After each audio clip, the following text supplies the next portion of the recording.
विधानसभेच्या निकालावर शंका उपस्थित करत बॅलेट पेपरवर मतदान घेण्याचा आग्रह धरणाऱ्या मार्केटवाडी गावातील भाजपचे आमदार गोपीचंद पडळकर आणि रयत संघटनेचे आमदार सदाभाऊ खोत आज सभा घेणार आहेत असं कळतंय।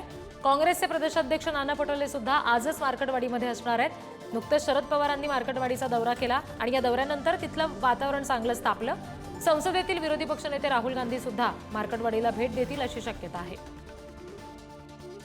आज देशात गाजलेल्या मार्केटवाडी गावाच्या ईव्हीएमच्या विरोधात याच ठिकाणी मी आत्ता गावामध्ये उभा आहे। आपण पाहिलं तर या 2 दिवसापूर्वी 3 डिसेंबर रोजी याच ईव्हीएमवर आक्षेप घेत मार्केटवाडी गावातील लोकांनी ईव्हीएमवर आक्षेप घेत बॅलेट पेपरवर मतदान करण्याचं मॉकपोल घेण्याचं जे ठरवलं होतं, परंतु शासनाच्या दडपशाहीमुळे मॉकपोल घेता आलं नाही। परंतु काल झालेल्या मार्केटवाडीच्या सभेमध्ये शरद पवार यांची जाहीर सभा झाली। त्या सभेमध्ये ईव्हीएम हटाव देश बचाव असा नारा देण्यात आला होता।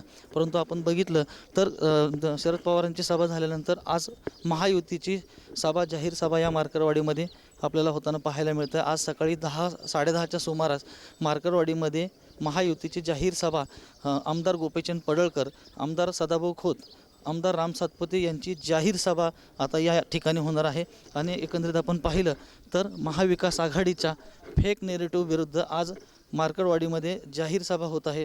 यासाठी कोणताही अनुचित प्रकार घडू नये त्यासाठी मोठा पोलीस बंदोबस्तसुद्धा तैनात करण्यात आलेला आहे। आपण बघितलं तर आता जे महायुती आघाडीचे जे आमदार गोपीचंद पडळकर आहेत, सदाभाऊ खोत आहेत, हे आता नक्की या मार्केटवाडीमध्ये महाविकास आघाडीच्या फेक नेरेटिव्ह विरुद्ध काय बोलणार याकडे आता सर्वांचं लक्ष लागून राहिलं आहे। आपण एकंदरीत बघितलं 10 वाजता महायुतीची जाहीर सभा मार्केटवाडीमध्ये पार पाडताना आपल्याला पाहायला मिळतं आहे।